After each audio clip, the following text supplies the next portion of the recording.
On today's show, the San Diego Padres are officially a whole full 1/3 of the way through the 2025 season, and I've got plenty of observations and takeaways and big questions for the final 2/3 of the season. Let's get to it.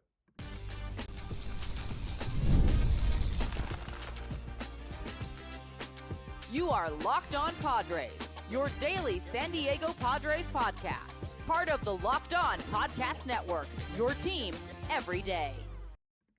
Greetings, ladies and gentlemen, and welcome to another edition of Locked On Padres podcast, which is part of the Locked On Podcast Network, your team every day for Friday, May 30th. As always, I'm your host, the San Diego Padres fan from New Jersey, Javier Reyes. You can follow me on Twitter/X and Blue Sky at Javipeno, Javiiipeno. Feel free to follow me on there for any questions, comments, or concerns you may have about the show, especially since I've been a little bit AWOL lately, but don't worry, we're back on a regular schedule. And also don't worry, because as always, we got to give love to our sponsor for today's show, FanDuel. Right now, new customers can get $200 in bonus bets when your first $5 bet wins. Be sure to go check those folks out.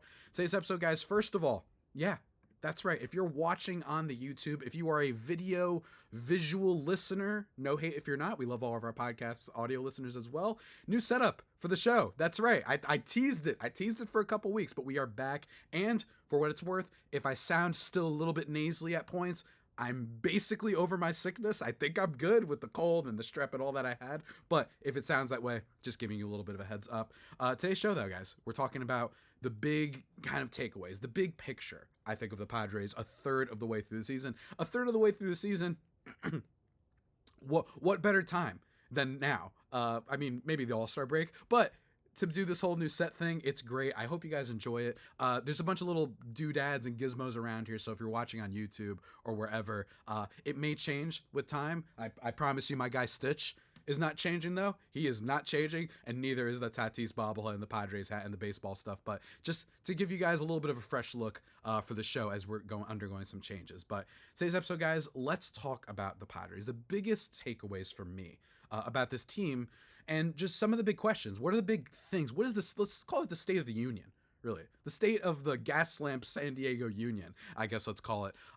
Look, this is a team that, first and foremost, was not expected to be good, or at least not expected to look really good, as it has throughout points this year. They're not as good as when they first started, right? 7-0, historic start. Haven't been that good lately in terms of that pace that they were on. But 31-23, a third of the way through the season, just 3 games behind the Dodgers. It's basically as good an outcome you could have hoped for. And frankly, if you asked any Padres fan back in like November, let's say December actually, following the Roki Sasaki news, I imagine that everyone would be thrilled with this outcome. And there's been a bunch of things that I think have gone right for the Padres that were expected, right? And then there's a bunch of things that have gone right that were unexpected that we're going to talk about. And I think that with this Padres team, it's really, really important to remember that things can change at the drop of a hat, right? Because AJ Preller is a lunatic. So we're going to talk about that too. And I think that with this Padres team, you just look at the big picture and they've basically been solid in every major category, right? In terms of all of Major League Baseball teams, they are 8th in batting average. They are 17th in runs, which is not as good as you could have hoped, especially with that, frankly, what felt like 3-week, but 2.5 week sort of, stumble when they scored, 2 runs over the course of the Mariners and Blue Jays series, basically. They're 21st in home runs, 15th in on-base percentage, and 16th in slugging, right? Not the best offensive marks. They're definitely carried by a couple people at the top of the lineup, but that was expected. In terms of ERA, they are 10th, home runs allowed 14th, whip 5th, and batting average against 5th. So, all in all, a pretty solid team. And dare I say, more importantly, a pretty solid team given that they have suffered some injuries. Yu Darvish not being back. We knew Joe Musgrove wasn't going to be there. And then you have injuries that happened into the season with Jackson Merrill, with Jay Cronenworth, Luis Ariz, his scary injury early on in the year against the Astros, that I think for all intents and purposes, they've been pretty good. And I know that it's hard to be a little bit positive coming after what was a very disappointing game in which they lost the final game of the Miami series 10-8. Hilarious pitching matchup, by the way, let me just say. Kyle Hart versus Sandy Alcantara, 1 strikeout between those 2 pitchers. Bullpen kind of fell apart and whatnot. But all in all, I just think that this Padres team, what we've seen from it, there's a lot of reasons to be excited. And let's talk about some of the main specific things, the big takeaways. What are the current things to talk about with the Padres? Well, first of all, we've already talked about Tatis. We talked about him on the last episode. He has been struggling for the past few weeks after looking like an MVP, 980 OPS in the first month, and then like a 604, right, in the second month. The big thing that seems to be happening, struggling against lefties and hitting the ball on the ground a lot more than usual, actually 54% ground ball rate. So we'll see if he breaks through that, puts the ball more into the air. I still think he'll be great. He's got the amazing defense back, but I think overall, Tatis is just in a little bit of a bad slump, but he's too talented not to figure it out.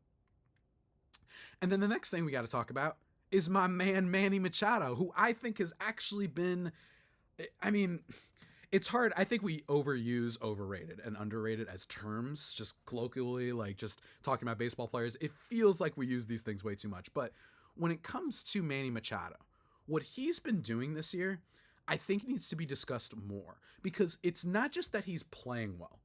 It's not just that he's been great lately either. This isn't just a recency bias thing.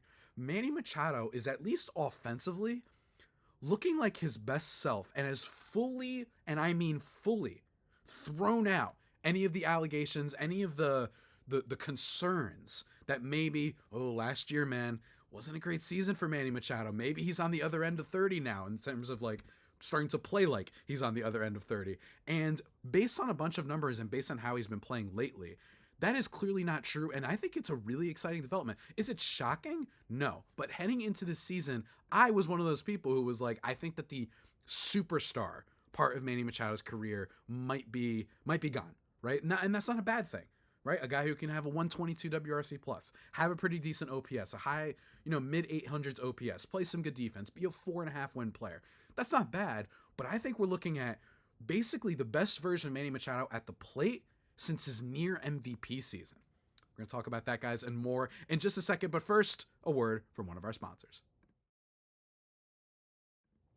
And one of our sponsors, of course, is a delicious one, because you got to throw in something delicious every now and then. It is time to be real, because when it comes to coffee, it's not just a drink. It's a ritual. It's a lifeline, the thing that gets you from half asleep to fully functioning. And if it's that essential, why settle for anything less than amazing? That's where Trade Coffee comes in. Let me tell you, it's the #1 destination for coffee in the U.S., delivering fresh, incredible coffee from over 50 of the country's top roasters. Whether you're a cold brew fan or a pour-over purist, they've got a roast you'll love. And it's great. They take these little quizzes, right? And then they can send you some like information, some bagos that give you like just what you need, right? Taste, smell, what kind you had previously. And then they can curate you a great order. And right now, Trade is exclusively offering our customers 50% off your 1-month trial at drinktrade.com/LockedOnMLB. That's trade, TRADE.com/LockedOnMLB for 50% off your 1-month trial. Go check out our friends over at Trade Coffee.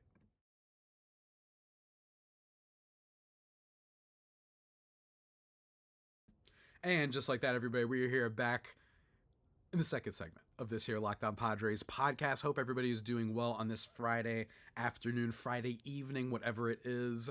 Let's keep talking Manny Machado, because Manny Machado this year, I just mentioned, he looks like he's back to what he's been in the past.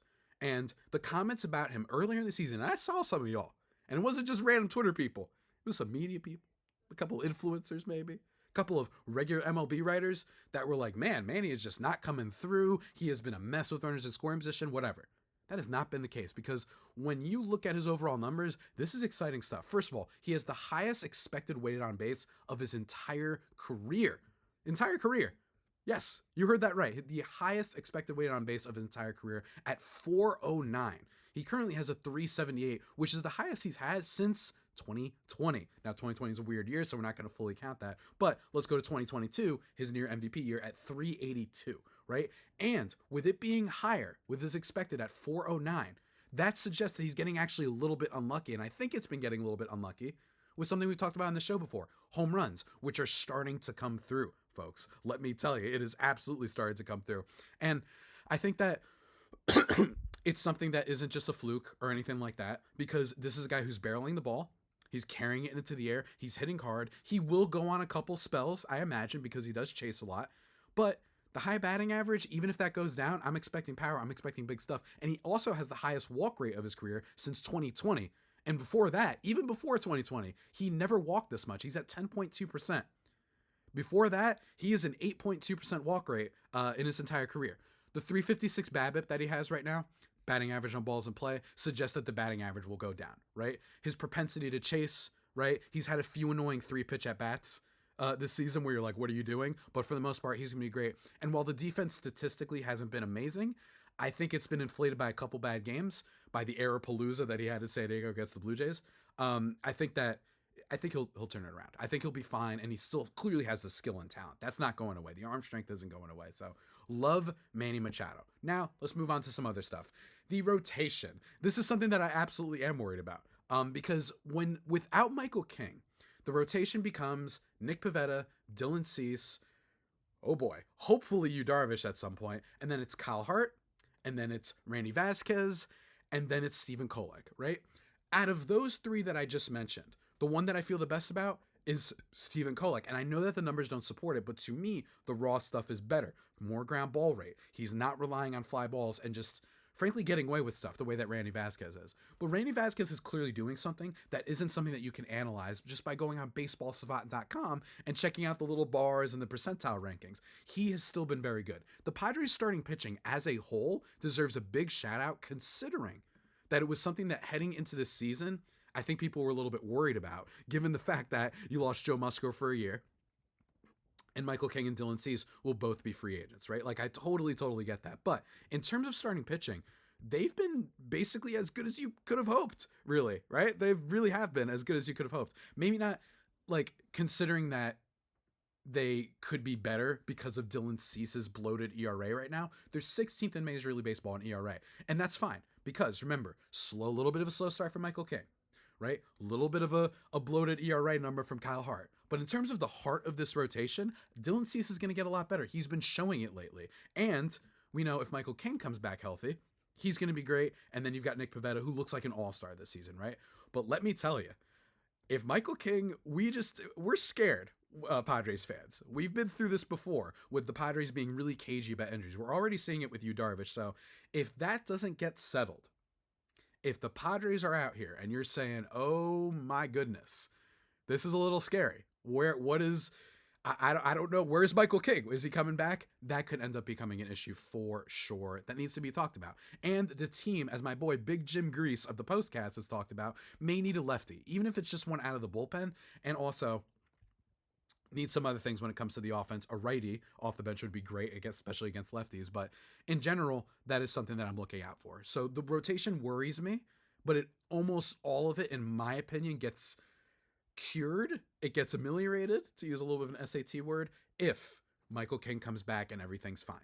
And also, it's even better than okay if Yu Darvish comes back and can just deliver, let's say, 100 innings, right? Like, if he can do that, then I feel great about this rotation, and I feel amazing about it in the playoffs, because I trust Michael King and Nick Pivetta and Dylan Cease and Yu Darvish, some combination of all those guys, to get it done. Maybe a piggyback start in another potential game. So I feel good about that. But we're getting ahead of ourselves.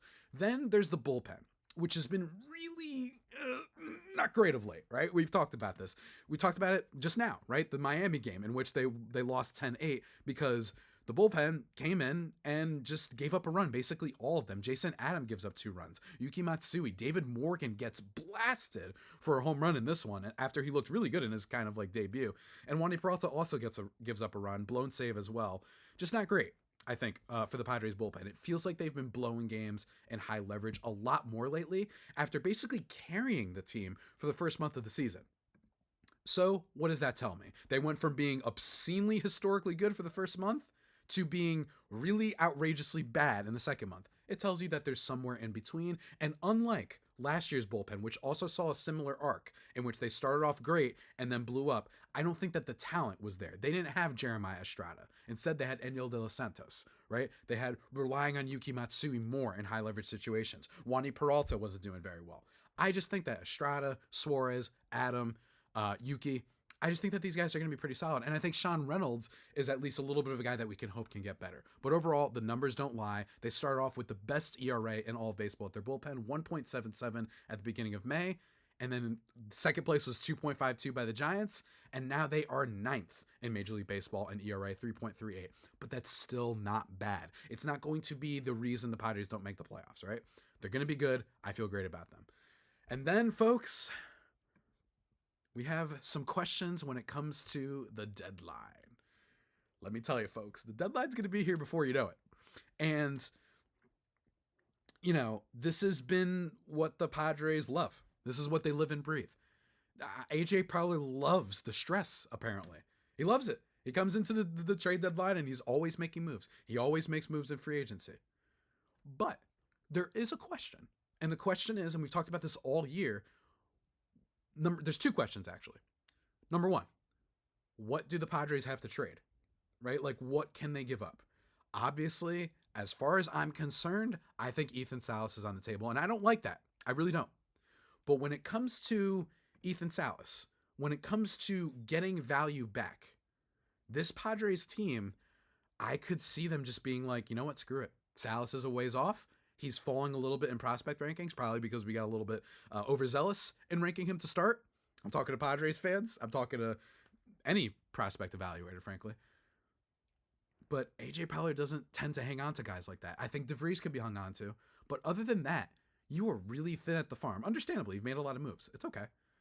But you're really thin at the farm. So if you guys want to message me, if you want to leave the comments, go get Luis Robert. Go get Sandy Alcantara. Or even more interestingly, go get Framber Valdez. He's amazing, right? I don't think that they can make the best offer. And that could be a problem because there are significant worries I have with this team going forward. And we're going to talk about those concerns with the bat and with the pitching and everything in between in the final segment, guys. But first, got to talk to you about one more of our sponsors. And that sponsor is our good friends over at the house that supplies, guys. That's right, our friends over at Supply House. If you need supplies from the skilled trades, they're the place to go. Plumbing, HVAC, electrical work, whatever, it is the most reliable way to order products online. Their easy-to-use website is packed with helpful resources and the latest product info to help you get the job done right. Plus, with a complete inventory of over 200,000 parts from 400 plus top brands, you'll find exactly what you need delivered fast from coast to coast. And if you need help with an order, don't worry. Supply House offers expert support and industry-leading service, so you'll always talk to a real person. And for trade pros looking for an extra edge, their free Trade Master program offers exclusive perks like a dedicated phone line, free shipping, and discounts on every order. Thousands of skilled professionals are already taking advantage, and now it's your turn. Join the Trade Master program today at supplyhouse.com/TM and start ordering plumbing, HVAC, and electrical supplies with just a few clicks. Plus, use the promo code SH5 for 5% off your first order. That's supplyhouse.com. Go check it out.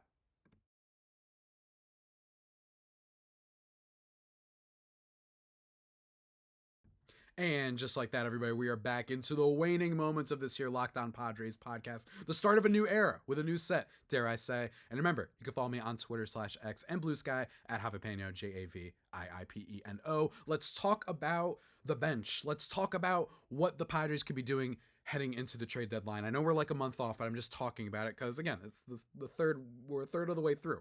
It's a special occasion. So when it comes to the pitching, I already talked about that. That is something that I don't know exactly who's on the market. In my opinion, this is a classic situation in which they're going to try and do what they did last year.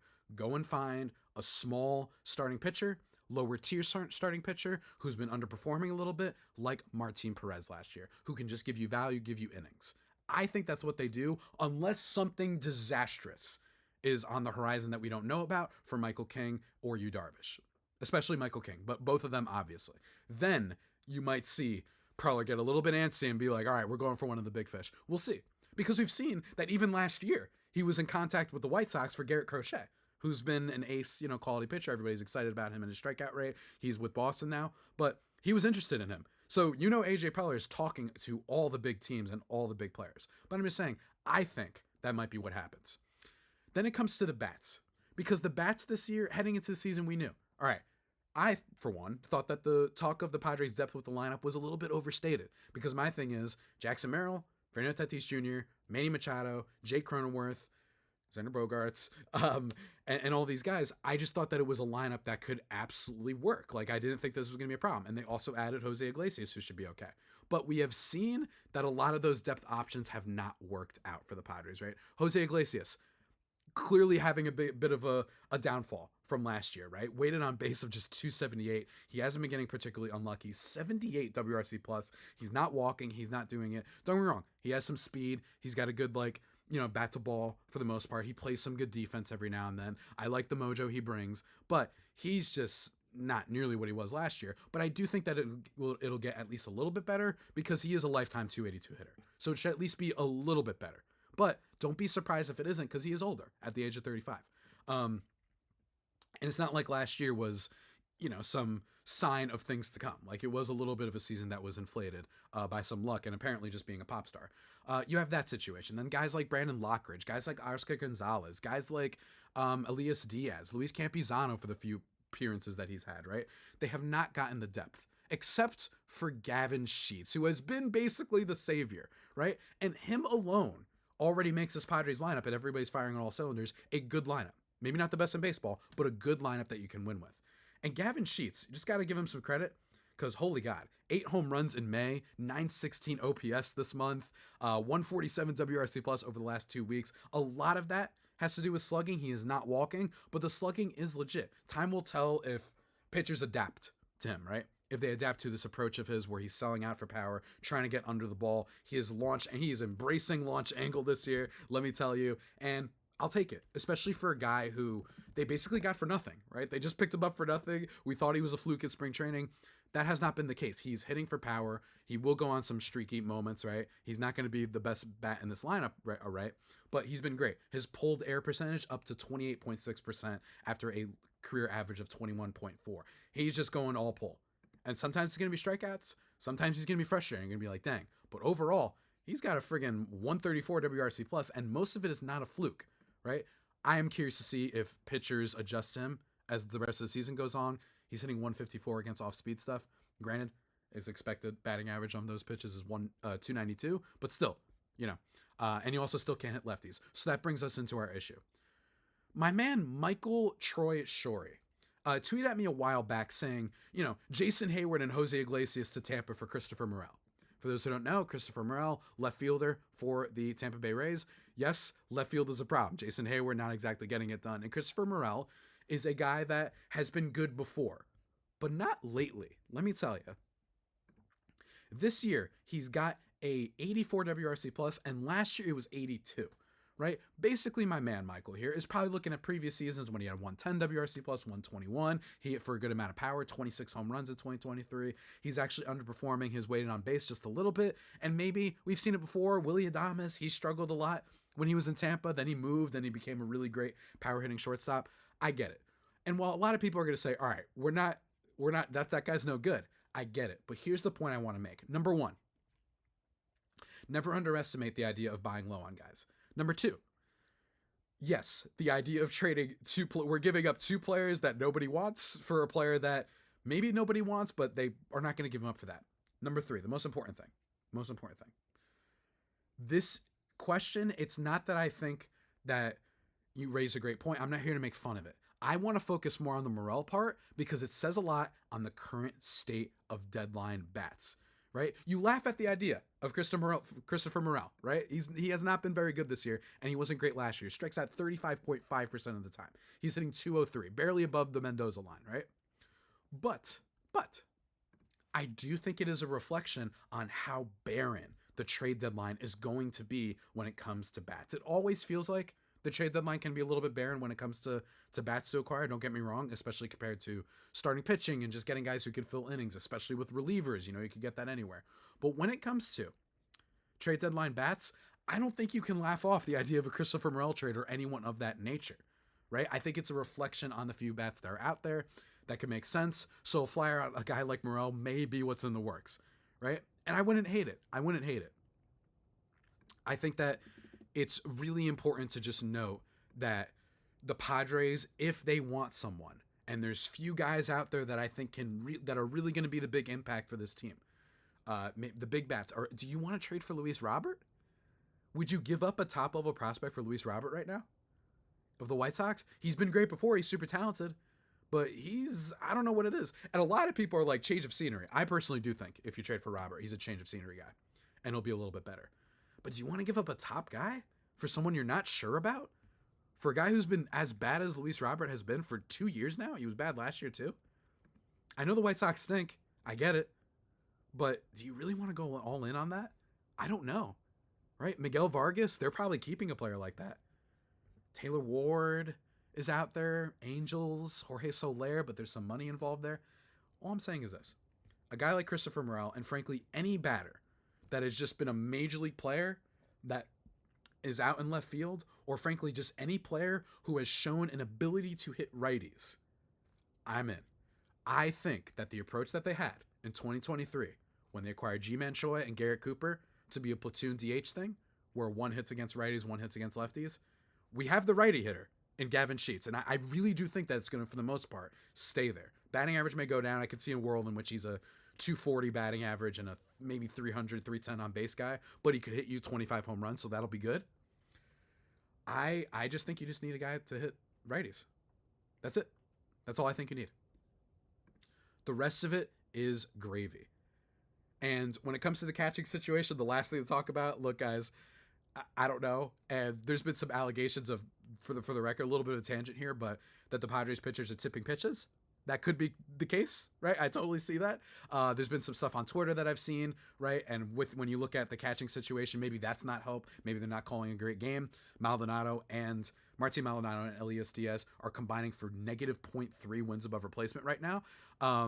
It's likely still the man on second judging by the grip of the ball, because we've seen with Nick Pivetta and whatnot, him struggle before and be a little bit frustrated, look like there was some tipping pitches stuff, and it's happened to a bunch of different guys, so that might be the issue. But the catcher's got to be aware of that, and I put some fault on them. The catching situation's bad, and I don't see anyone out there they're trading for, man, which is why I want to conclude with this. I do not want to trade Ethan Salas at the deadline. I know that every year, especially longtime listeners of this show, are like, you never want to trade the big prospect, and then they end up doing it. I know, but I just really don't want to give up on Salas, because I think at the minimum, he's going to be a good defensive catcher who maybe can hit his way into hitting, maybe be a Patrick Bailey light. And that would be huge for this team. I really do. And he's super young. I don't want to give up. But if Preller gives up, I'm just saying, guys, what are we doing at catcher? Negative 0.3. We're just going to hope that we pick up some random guy off the waiver wire every year. That's what they're looking at with catcher. It's not like there's going to be a lot of free agents out there either, given the Padres' budget restrictions. So that's my manifesto for the San Diego Padres, 1/3 of the way through the season. I hope you guys enjoyed today's episode. I hope you enjoyed the new background and whatnot. We'll be back every day, Monday through Friday. I am finally healthy and good, and maybe some other special announcements coming in the future. Maybe some special guests. Oh, yeah, we're cooking here on Locked On Padres, ladies and gentlemen. But with that all being said, one more time, you can follow me on Twitter /X and Blue Sky at Javipeno, JAVIIPENO. Remember to follow wherever you get your podcasts from. Subscribe on the YouTube, all that good stuff. And until next time, stay safe, and of course, stay faithful, my Fire Faithful homies. Take care.